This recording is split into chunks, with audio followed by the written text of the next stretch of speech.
সমস্ত কিছু শুরু কোথায় আছে? আদি পুস্তকে। আদি পুস্তক যখন লেখা হচ্ছিল তখন ইসরায়েল জাতি মিশরে অবস্থান করতেছে বা মরুভূমিতে। তারা জানতো না ঈশ্বর কীভাবে সৃষ্টি করছে, তারা জানতো মিশরের কাহিনী। মিশরেও সেই সময় প্রচলিত সৃষ্টির কাহিনী, নোহের বন্যার কাহিনী প্রচলিত ছিল, যেগুলো ছিল ভুল। অনেক দিন আছে, কিন্তু কি ছিল? ভুল। এই জন্য আদি পুস্তকে লিখেছেন মর্শি। মর্শিকে কে জানিয়েছেন? ঈশ্বর নিজে পবিত্র আত্মার মধ্য দিয়ে লেখার জন্য বলছে, হাতে কলম ধরো। এবং সৃষ্টি কিভাবে হয়েছে, মানুষ কিভাবে পতিত হয়েছে, নোহের জন্ম, সেই প্লাবনের কথা থেকে শুরু করে একজন ব্যক্তিকে তিনি নির্বাচন করেছেন, মনোনয়ন করেছেন। কাকে? আব্রাহামকে, যার মধ্য দিয়ে সমস্ত পৃথিবীকে তিনি কি আশীর্বাদ করবেন এবং তার মধ্যে দিয়ে একটা জাতি আসবে। সেটা জাতি কি? ইসরায়েল জাতি। সেই মেসেজটা দেওয়ার জন্য আমরা দেখতে পাই কি আদি পুস্তক খুবই ইম্পর্টেন্ট। 1 থেকে 11 অধ্যায় পর্যন্ত আগের ইতিহাস আছে। 12 অধ্যায় ঈশ্বর কী করেছেন? আব্রাহামকে কী করেছেন? উর থেকে মেসোপটেমিয়া। মেসোপটেমিয়া মানে কোথায়? ইরাক বর্তমানে। পারস্য উপসাগরের তীরে উঠছে অবস্থান করতেছিল, সেখান থেকে আব্রাহামকে ডাকছেন। এরপর আমরা দেখতে পাই ইসহাকের কাহিনী, পরে জাকবের কাহিনী। জাকবের আর একটা নাম কি? ইসরায়েল। ইসরায়েল নামের অর্থ কি? ইসরায়েল নামের সাথে যত এল আছে কি? ঈশ্বর। ইসরায়েল, মেনু এল, গাব্রি এল, যত এল আছে সমুয়েল। এল মানে কি? ঈশ্বর, ঈশ্বরের নাম। এবং যেখানে ব্যবহার করতেছে ইসরায়েল, ইসরা শব্দের অর্থ কি? যে ঈশ্বরের সাথে কি করে? যুদ্ধ করে। সেই জন্য কি জাকবের আরেকটা নাম কি দেওয়া হয়েছে? ইসরায়েল বলা। আমরা জানি, আপনারা জানেন সবাই, তবে একটু স্মরণ করে দিলাম। আজকে আমি আলোচনা করব, পূর্বে বলেছিলাম যে বলিদান সম্পর্কে আলোচনা করব। সেটি কি? সাবস্টিটিউশনের বলিদান। অর্থাৎ হয়েছে কি? একজনের পরিবর্তে আরেকজন জীবন কিভাবে দেয়। আপনারা জানেন যে যখন খেলাধুলায় কেউ খেলার মাঠে অসুস্থ হয়ে পড়ে, তখন তার পরিবর্তে কি করে? আরেকজন। তখন একটা টিভির সিনারিতে সুন্দর করে ভেসে আছে সাবস্টিটিউট। তার মানে কি? বদলি খেলোয়াড়। আপনি সব জায়গায় এই থিওরি পাবেন। স্কুলে একজন অসুস্থ থাকে, যদি টিচার যদি অসুস্থ থাকে, তার সাবস্টিটিউট আরেকজন আসে। আপনি যদি চাইল্ড কেয়ারে কাজ করেন, আপনি অসুস্থ হলে, সিক কল করলে আরেকজন আপনার বদলি আসে। আপনি নার্সিং করলে নার্স কি করে? আপনি যেমন হসপিটালে আছেন, ইন্ডাস্ট্রিতে আছেন, আপনি সিক কল করলে আরেকজন আপনার পরিবর্তে আসে। সেই জন্য কি বদলির আইডিয়া বা তথ্য সবার কাছেই কি কিন্তু পরিচিত। কিন্তু আমরা যে বদলি বা সাবস্টিটিউশনের কথা বলছি, যেখানে নরকে যাওয়ার কথা ছিল, আমার যেখানে শাস্তি ভোগ করার কথা ছিল, সেই জায়গায় কে মারা গেছে? প্রভু যীশু। আমরা সেটা আলোচনা করব একজন চরিত্রকে কেন্দ্র করে পুরাতন নিয়মে। আর সেই চরিত্র হিসেবে জিহুদা। আপনারা জিহুদাকে চিনেন অবশ্যই। এই জিহুদা ছিলেন জাকবের 4 নম্বর ছেলের নাম। জাকবের 12 ছেলে ছিল। 12 ছেলের মধ্যে যার প্রথম বউ ছিল তার নাম ছিল লেয়া। তার 7 জন ছেলে মেয়ে ছিল, 6 ছেলে 1 মেয়ে। এবং জাকবের 4 জন স্ত্রী, 2 জন প্রথম স্ত্রী এবং আরো 2 জন ছিল উপপত্নী হিসেবে ছিল। এবং চতুর্থতম যে ছেলে ছিল তার নাম কি? জিহুদা। আর জিহুদা নামের অর্থ হচ্ছে স্তফ। যখন চতুর্থতম ছেলেতে পাইল লেয়া, তখন ঈশ্বরের কি করলো? স্তব করল। আর বড় ছেলের নাম রুবেন। এবং তার যে একটা মেয়ে ছিল, কিন্তু মনে রাখতে হবে জাকবের বড় বউ, তার নাম লেয়া, তার 7 জন ছেলে মেয়ে। 4 নম্বর ছেলের নাম কি ছিল? জিহুদা। আমাদের আরো মনে রাখতে হবে, এই জিহুদার মধ্যে দিয়ে আমাদের প্রভু যীশু খ্রিস্ট এসেছেন। এই জন্য বলা হয় কি, যিশুকে কি বলা হয়, তিনি সিংহ শাবক। কোথা? জিহুদার সিংহ শাবক। আর ঈশ্বর কেন জিহুদাকে আসলে মনোনয়ন করছে? বেশ কয়েকটা কারণ আছে। আপনারা জানেন জোসেফ যখন তার ভাইয়েরা কি করছে, কোথায় ফেলে দিছে? কূপের মধ্যে ফেলাই দিছে। তখন কিন্তু জিহুদাই প্রথম বলছে ওকে বাঁচায় রাখছে এবং তাকে ইসমাইলিয়াদের কাছে কি করে দিল? বিক্রি করে দিল, তারা যেন মিশরে কি করতে পারে, সেল করতে পারে। আমি সেখানে পটিফর যেখানে সেনাবাহিনীর লোক ছিল তার কাছে কি করে দেওয়া হয়েছে? বিক্রি করে দেওয়া হয়। আর ঈশ্বর সেখানে আশীর্বাদ করে, সে যেখানে যাইতো সেখানে আশীর্বাদ পাইতো, তাই না? যে কিন্তু আমরা যা দেখতে পাই, পটিফরের যে স্ত্রী, সে কি করতেছিল? যিশবকে কি করতেছিল? পাপে পতিত করার জন্য বারবার তাকে কি করতেছিল? প্রলোভিত করতেছিল। একদিন ঘরে যখন কেউ নেই, তখন একা পেয়ে বললো, তুমি আমার সাথে শয়ন কর। তখন জোসেফ তার যে পোশাকটা ছিল এটা কি করলো? ফেলে দিয়ে পলায় গেছে। পলায় যাওয়ার পরে সে তার স্বামীকে বল, দেখছো, শুনছ? এবং অন্যান্য যারা কাজ করতেছিল তাদের বলছে যে এই যে ইব্রিয় লোকটাকে তোমরা এখানে নিয়োগ করছো, সে কি করছে? আমার সাথে এই মস্করা করছে। তখন তাকে কোথায় দেওয়া হয়? জেলখানায়। জেলখানায়ও তিনি ঈশ্বরের আশীর্বাদ করলেন। প্রত্যেক সময় তার কি হইতেছিল? পদোন্নতি। এরপরে জেলের মধ্যে তাকে দায়িত্ব দেওয়া হয়, বিশেষ দায়িত্ব। তিনি সমস্ত যত জেলের মধ্যে লোকজন আছে তাদের দেখাশোনা করতেন। এবং এক সময় দেখতে পাই সেখানেও রাজকর্মচারী দুইজন এসেছিল, যাদেরকে দোষ পাওয়া গেছে এবং তারা স্বপ্ন দেখেছিল এবং স্বপ্নের অর্থ যোসেফ কি করেছিল? বলে দিয়েছিলেন। এবং যোসেফ এই দুইজনকে বলেছিলেন, যদি তোমরা রাজার কাছে গিয়ে আমার কথা বলো, তো আমার স্মরণ করো, যাতে আমাকে এখান থেকে কি করে? মুক্ত করার ব্যবস্থা করে। কিন্তু তারা আবার পুনরায়, আমি জানি একজনকে হত্যা করা হয়েছে, তার শাস্তি হয়েছে। আরেকজন যে বেঁচে ছিল সে কি করলো? ভুলে গেছে যোসেফের কথা। কিন্তু ইন দ্য মিন টাইম আমরা দেখতে পাই কি, যোসেফের সেই সময় যে ফৌরন ছিল, ফৌরন কি দেখছে? স্বপ্ন দেখছে। কি যে স্বপ্ন দেখলো, স্বপ্নের অর্থ কেউই বলতে পারে নাই। এই স্বপ্নের অর্থ যখন সে রাজকর্মচারী স্মরণ করলো, তখন কি করে দিল? মনে পড়ছে কার কথা? যোসেফের কথা। যোসেফের কথা যখন মনে করছে, তখন তাকে সুন্দরভাবে রাজার কাছে নিয়ে আসলো এবং রাজার কাছে বলে দিল, নেক্সট 7 বছর কি হবে? প্রচুর ফসল হবে এবং বাকি 7 বছর কি হবে? হবে না, দুর্ভিক্ষ হবে। রাজার কাছে মনে হয়েছে, ফৌরনের কাছে মনে হয়েছে এটা অত্যন্ত তাৎপর্যপূর্ণ এবং বিশ্বাসযোগ্য। সেই কারণে তিনি কি করলেন? যোসেফকে সমস্ত মিশরের প্রধানমন্ত্রী বানিয়ে দেওয়া হয়েছে।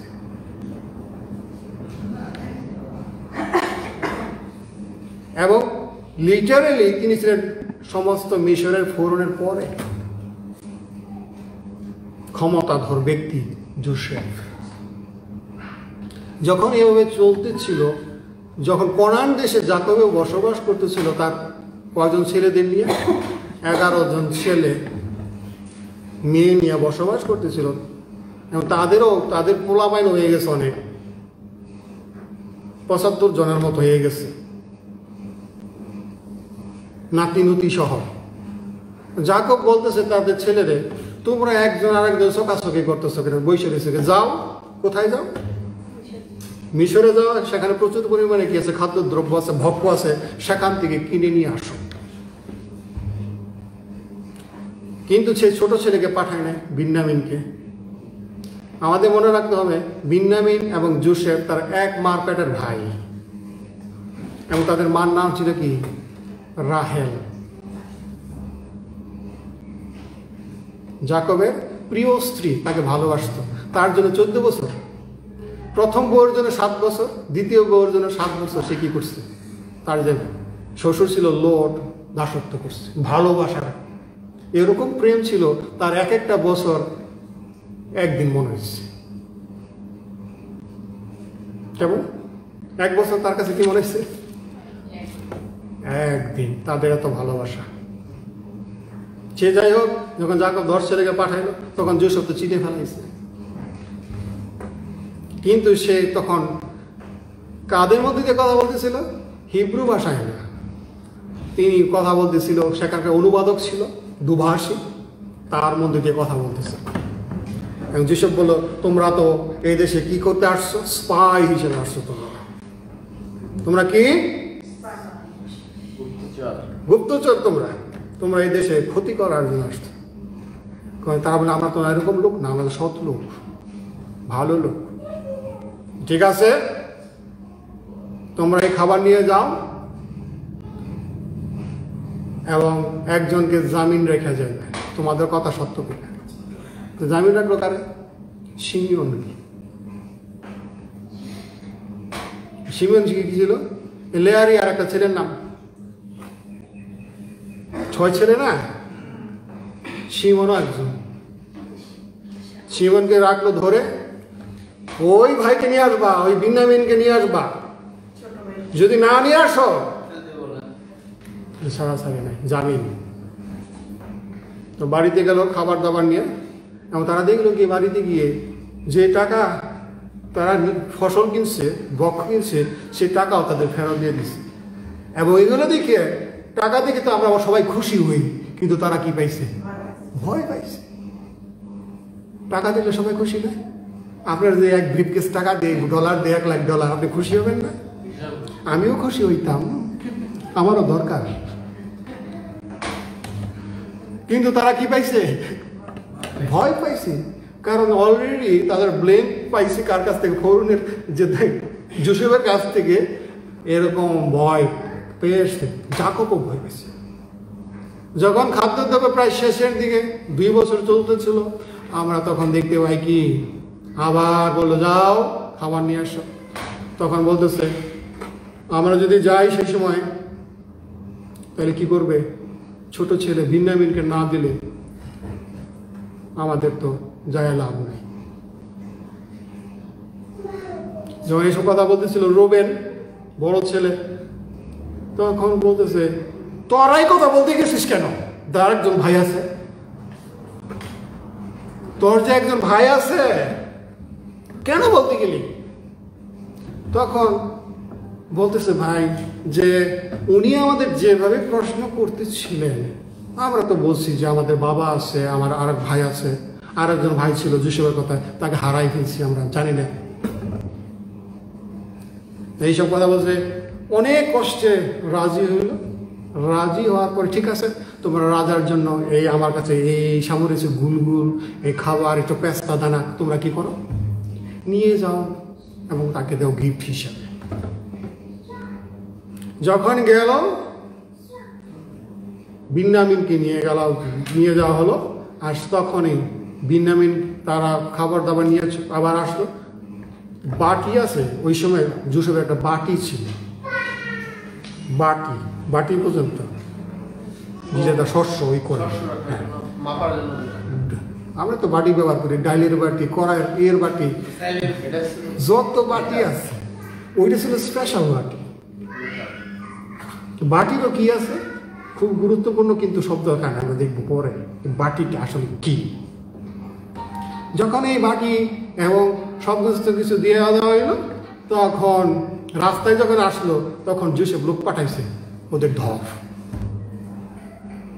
ধর তাদের কি করছে, তখন সব ভাই বলতেছে, 11 ভাই তারা দেশে চলে যাব। তখন বলতেছে যে এই ঘটনা কি হইলো, দেখেন, আমরা ব্যাগ খুলে দেখেন, সবকিছু দেখেন। এখন তারা তো জোসেফ তো আগে বুদ্ধিগিরা কি করছে, বিন্যামিনের বস্তার মধ্যে কি দিয়ে দিল, বাটি দিয়ে দিয়েছে। এখন কি ঘটনা, তখন ভাইয়েরা সবাই কি করছে, হায় হায়, যাকে জামিন নিয়ে আসলাম বাবার কাছ থেকে, বাবা তখন কি করবে, মরে যাবে। এই দুঃখের সময় জিহুদার যে ভূমিকা, সেই ভূমিকা কি ছিল, সে শুধু কি করলো, আমার বিনিময়ে হইল আমার ভাইকে কি করে দেন, ছেড়ে দেন দয়া করে। এই যে একটা ট্র্যাজেডি তৈরি হয়েছে জোসেফের সামনে, সেই ট্র্যাজেডি জোসেফ কি করতে পারে না, তার চোখের জল ধরে রাখতে পারে না। দেখছে না 45 অধ্যায় দেখেন, এক পদেই লিখছে, সেখানে লিখছে জোসেফ জিহুদার কথা শুনে কি করলো, তখন জোসেফ আপনার নিকটে দণ্ডায়মান লোকদের সাক্ষাতে আত্মসম্বরণ করিতে পারিলেন না। তিনি উচ্চস্বরে কহিলেন, আমার সম্মুখ হইতে সব লোককে বাহির করো। তাহাতে কেহ তাহার সাথে দাঁড়াইল না। আর তখনই জোসেফ ভাইদের কাছে আপনার পরিচয় দিতে লাগিলেন। তিনি উচ্চস্বরে রুদন করিলেন, মিশরীয়রা তা শুনিতে পাইল ও ভরণের গৃহস্থ লোকেরা শুনিতে পাইল। যখন জিহুদা কি করলো, সেগুলো আমার জীবনের বিনিময়ে হইল কি চাই, কার মুক্তি চাই, ছোট ভাই। পূর্বে রুবেন কি করছে, কি বড় ভাই যে সে বলছে আমার 2 সন্তানকে তুমি মেরে ফেলবে, কোনো অসুবিধা নাই, জাকবের কাছে বলছে, কিন্তু নিজের জীবনের কথা বলে না। কিন্তু জিহুদা কি করতেছে এখানে দেখেন, লক্ষ্য করে 32 পদ থেকে দেখেন, 34 অধ্যায় 32 পদ থেকে। এর আগে থেকে বললে আমি মনে করি ভালো, তিনি কি আসলে কি বলতেছেন। আমরা 24 পদ থেকে দেখি, আমরা আপনার যে দাস যে আমার পিতা তাহার নিকটে গিয়া আমার প্রভুর সেই সকল কথা বলিলাম। পরে আমাদের পিতা কহিলেন, তোমরা আবার যাও, আমাদের জন্য কিছু ভক্ষ কিনিয়ে আনো। দ্বিতীয়বার আমরা কহিলাম, যাইতে পারিব না, যদি ছোট ভাই আমাদের সঙ্গে থাকে তবে যাই, কেন ছোট ভাইটির সঙ্গে না থাকিলে আমরা সেই ব্যক্তির মুখ দেখিতে পাইব না। তাতে আপনার দাস আমার পিতা কহিলেন, তোমরা জানো আমার সেই স্ত্রী হইতে 2টি সন্তান, মাত্র সন্তান জন্মেন। তার মানে কি রাহেল, তার ঘরে কয়টা ছেলে, 2টা ছেলে। কিন্তু আরো ট্র্যাজেডি আছে এখানে। রাহেল যখন বিন্যামিনকে প্রসব করতেছিল, তখন রাহেলের মা কি করছে, মারা গেছে। এই জন্য বিন্যামিনের শব্দের অর্থ কি, যাকে আমি দুঃখে প্রসব করিয়াছি। আমি আগে বলছিলাম না, ঘটনার সাথে মানুষের নামে কি হয়, বাইবেলের সম্পর্ক। সেই জন্য কি বিন্যামিন মানে কি, যাকে কি করছে, দুঃখে জন্ম দিয়েছেন, প্রসব করেছেন, সেই জন্য তার নামের অর্থ কি, সেই দুঃখী। সেই কথা বলতেছে, আমরা রাহেলও মারা গেছে বাচ্চা প্রসব করার সময়। তাহাদের মধ্যে একজন আমার নিকট হইতে প্রস্থান করিল, আর কহিলাম, সে নিশ্চয়ই খণ্ড খণ্ড হইয়াছে। জোসেফের কথা বলছে এখানে। আমি সেই অবধি আমি তাহাকে আর দেখিতে পাই না। এখন আমার নিকট হইতে ইহাকে লইয়া গেলে যদি ইহার কোনো বিপদ ঘটে, তবে তোমরা শোকে পাকা চুলে আমাকে পাতালে নামাইয়া দিবে। কে বলতেছে, জাকবের কথা বলতেছে। অতএব আপনার দাস যে আমার পিতা, আমি তাহার কাছে উপস্থিত হইলে আমাদের সঙ্গে যদি এই যুবক না থাকে, তবে এই যুবকের প্রাণে তাহার প্রাণ বাধা আছে বলিয়া যুবকটি নাই দেখিলে তিনি মারা পড়িবেন।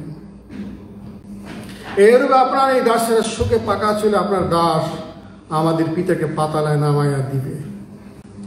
আবার আপনার দাস আমি পিতার নিকটে এই যুবকটির জামিন হইয়া কি নিছে, সে সিউরিটি দিচ্ছে। বলছে না কেন, এই যুবকটি জামিন হইয়া বলিয়াছিলাম, আমি যদি তাহাকে তোমার নিকটে না আনি, তবে যাবজ্জীবন পিতার নিকট অপরাধী থাকিব। তারপর 33 পদে বলতেছে, অতএব বিনয় করি। বিনয় শব্দের অর্থ দয়ার চেয়ে আরো কিছু, দয়ার চেয়েও আরো কিছু যাচনা করতেছে। প্রভুর নিকটে এই যুবকটির পরিবর্তে আপনার দাস আমি প্রভুর দাস হয়ে থাকি, কিন্তু এই যুবককে আপনি তার ভাইয়ের সঙ্গে যাইতে দিও না। অর্থ কি, তার বদলে তার কি চাইতেছে, তার জীবনের বদলে তার ভাইকে মুক্তি চায়। এইটি হচ্ছে কি জিহুদার ক্যারেক্টার। জিহুদা মানুষ হিসেবে ভালো ছিল না। জিহুদা বিয়ে করছে একজন কনানীয় মহিলারে। কনানীয় একটা লোক ছিল, তার নাম ছিল শুয়ে তার নাম। বিয়ে করার পরে বড় ছেলে ওনন ছিল, তারপরে এন ছিল প্রথমে। আমরা যদি দেখি 3 জন ছেলে, এবং শেষ যে ছেলের নাম ছিল শেলা। আর ওই সময় পুরাতন নিয়মের ল ছিল কি, প্রথম ছেলে মারা যাওয়ার পরে ওই বউরে কি বিবাহ করবে? দেবর। কিন্তু সে কি করে নাই, ঈশ্বরের যে ব্যবস্থা সে স্মরণ করে নাই, সে চায় নাই প্রেগনেন্ট হোক। এবং সে বৌমার নাম ছিল তামর জিহুদা, ছেলের বোন নাম তামর, কিন্তু সে চায় না। দ্বিতীয় ছেলে যখন মারা গেছে তখন জিহুদা করতে গিয়ে ওই বউরে পাঠাই দিছে কোথায়? বাপের বাড়ি। বাপের বাড়ি পাঠাই দিছে কেন? সে চায় না তার যে ছোট ছেলে তার সাথে বউর বিয়ে দিবে, কারণ একটার পর একটা কি করতেছে, মারা যাইতেছে। তো সে কারণে সে কি করলো, যখন বড় হয়েছে দেয় নাই শালাকে, কিন্তু ওদিকে বউ সে বিধবা ড্রেস পরে বসে আছে, কখন তার স্বামীকে দিবে, দেয় নাই। এই কারণে সে কি করছে, বেশ্যার ড্রেস ধারণ করার পরে জিহুদার সাথে শুইছে, প্রেগনেন্ট হয়েছে।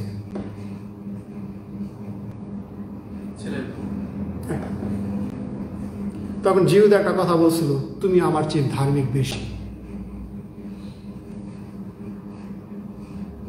তুমি আমার চেয়ে ধার্মিক। জিহুদা আমরা দেখতে পাই সে ব্যক্তিগত জীবনে খারাপ হইল, তার কিছু কাজ আমরা দেখি কি, এই যে একটা কোটেশন আমরা দেখলাম, তার ভাইরে সে কি করছে, রক্ষা করছে। আমি ঈশ্বরের নির্বাচন অনুসারে এরকম আশীর্বাদ করছে যাকব।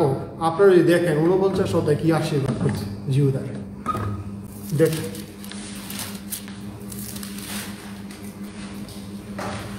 তিনি সমস্ত ছেলেরই আশীর্বাদ করতেছে মৃত্যুর পূর্বে, ঠিক আছে। 8 পদ থেকে জিহুদাকে তিনি আশীর্বাদ করতেছে, যে আশীর্বাদ একদম তার জন্য প্রযোজ্য ছিল। কিভাবে দিলেন আশীর্বাদ? জিহুদা, তোমার ভাতৃগণ তোমার স্তব করিবে, তোমার হস্ত তোমার শত্রুগণের ঘাড় ধরিবে, তবে পিতৃ সন্তানরা তোমার সম্মুখে প্রণিপাত করিবে।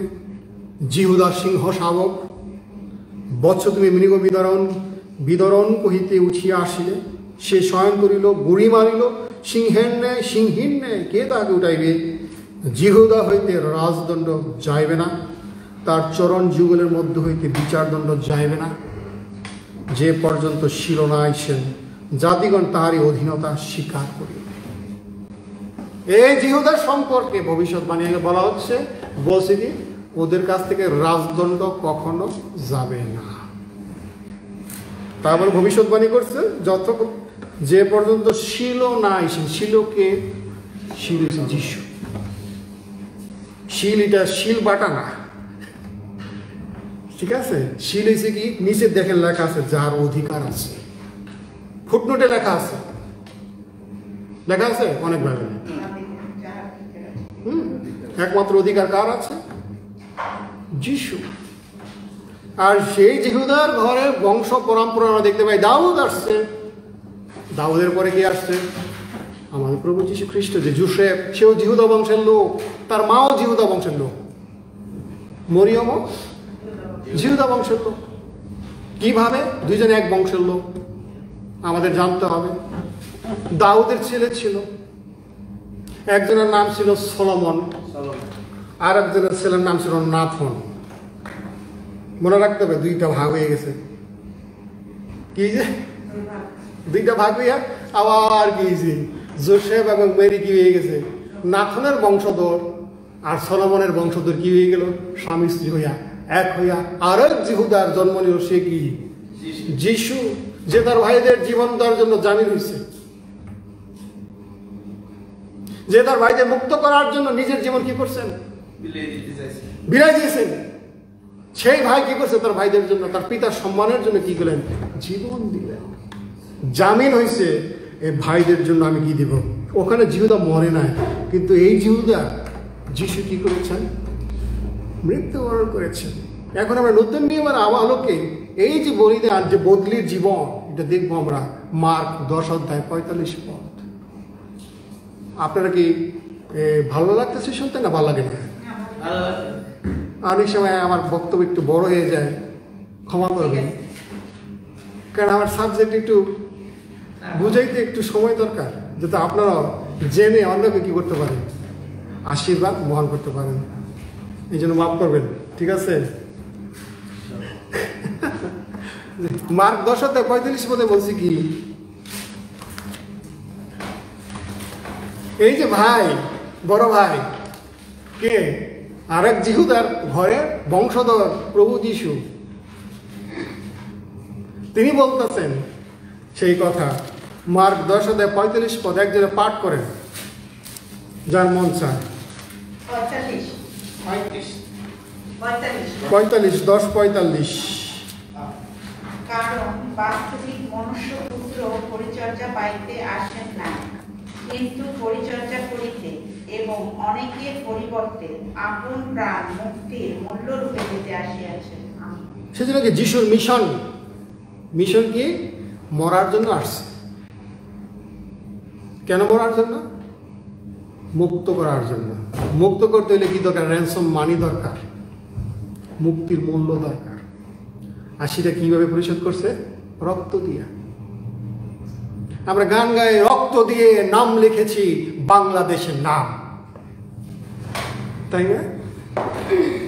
আর প্রভু যিশু রক্ত দিয়ে আপনার সবার নাম লিখেছেন কোথায়? স্বর্গেতে, অনন্ত জীবন দান করার জন্য, ভাই হিসেবে স্বীকৃতি দেওয়ার জন্য রক্ত দিয়ে নাম লিখেছে। সেই জন্য যেখানে আমার মরার কথা ছিল, আমার বদলি কে মারা গেল? শেষে আমরা জিহুদা সে করতে চাইছে কিন্তু তার ভাইকে মুক্ত করার জন্য। আজকে যেখানে সারা জীবন আমাদের, আপনি মনে করেন যে আপনি, দুইটা বিষয় আছে এখানে। একটা বিষয় হচ্ছে কি, আপনি যদি মূল্য পরিশোধ করতে চান, সে মূল্য পরিশোধ করতে হবে কিভাবে? সারা জীবন কোথায় গিয়ে? নরকে। আর যিশু যখন মূল্য পরিশোধ করে, আমাদের মূল্য পরিশোধ করার দরকার নাই।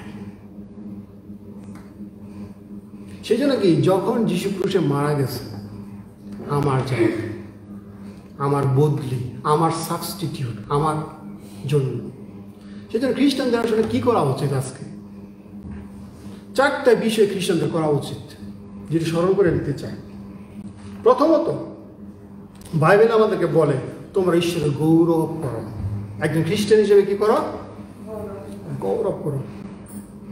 এবং আমাদের কোটেশনও দেখা উচিত যে, বিশেষ করে 1 করিন্থীয় 6:20 একজনে পাঠ করেন। একজন খ্রিস্টান যখন এটা বুঝতে পারবে যে আমার জায়গায় আমার বড় ভাই কি করেছে?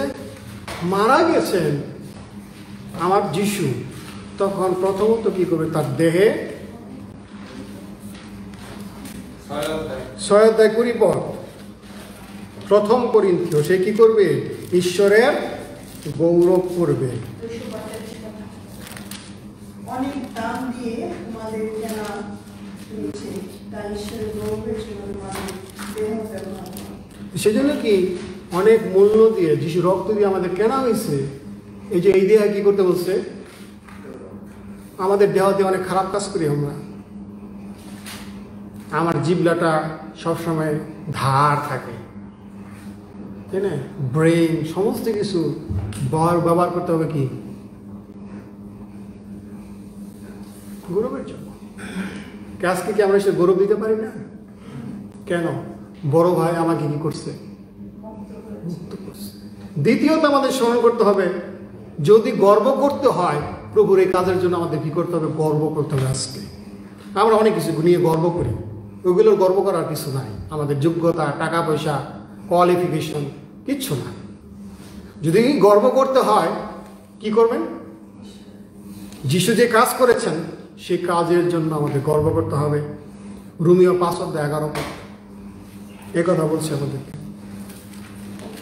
প্রথমত ঈশ্বরের গৌরব করবো একজন খ্রিস্টান হিসেবে, গ্লোরিফাই হিজ নেম। নাম্বার 2, যদি আপনি গর্ব করতে চান, অহংকার করতে চান, শ্লাঘা করতে চান, এই প্রভুর এই কাজের জন্য আমাদের কি করতে হবে? আজকে গর্ব করতে হবে। আমার হ্যান আছে, তেন আছে, জ্ঞান আছে, এগুলো কাজ হবে না আজকে। সেজন্য কি বলছে, একজন পাঠ করেন 5:11 পদ। কেবল তাহা নয়, কিন্তু আমাদের প্রভু যীশু খ্রিস্ট দ্বারা ঈশ্বরের সালাগাত করিয়া থাকি, যাহার দ্বারা এখন আমরা সেই সমৃদ্ধ লাভ করিয়াছি। এখানে একটা শব্দ ব্যবহার করছে, সম্মিলন। সম্মিলন শব্দের অর্থ হচ্ছে রিকনসিলিয়েশন। রিকনসিলিয়েশন শব্দের অর্থ কি, আমরা একসময় শত্রু ছিলাম। আমরা কি ছিলাম? এনিমি। যিশু মধ্যস্থতাকারী হিসেবে তিনি করলেন, এই শত্রু আমরা ছিলাম, তার ক্রুশ দিয়ে, রক্ত দিয়ে আবার কি করে দিলেন, সম্মিলন করাই দিয়েছে। সেই জন্য এই বিষয়ে আমাদের কি করতে বলছে, শ্লাঘা। হ্যান আছে, তেন আছে, জ্ঞান আছে, এগুলো নিয়ে আমাদের শ্লাঘা করার কিছু নাই।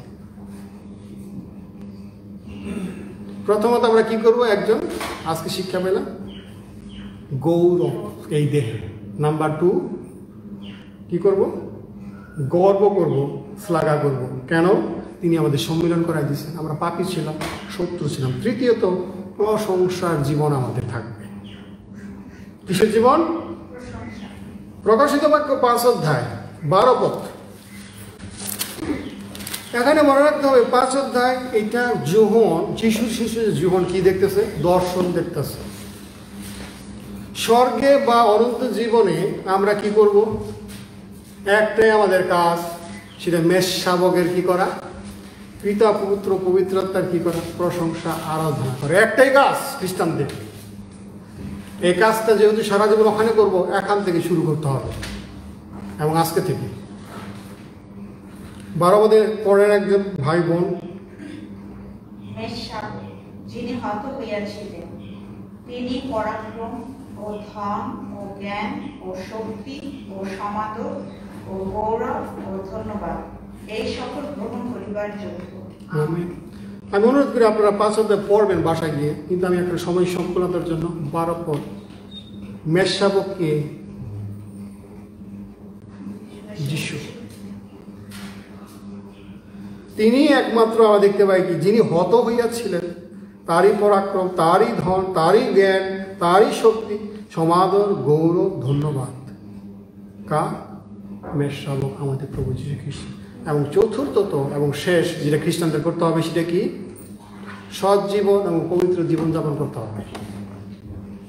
সেটা ইফিসীয়তে আছে। ইফিসীয় 2:10 পদে লেখা আছে,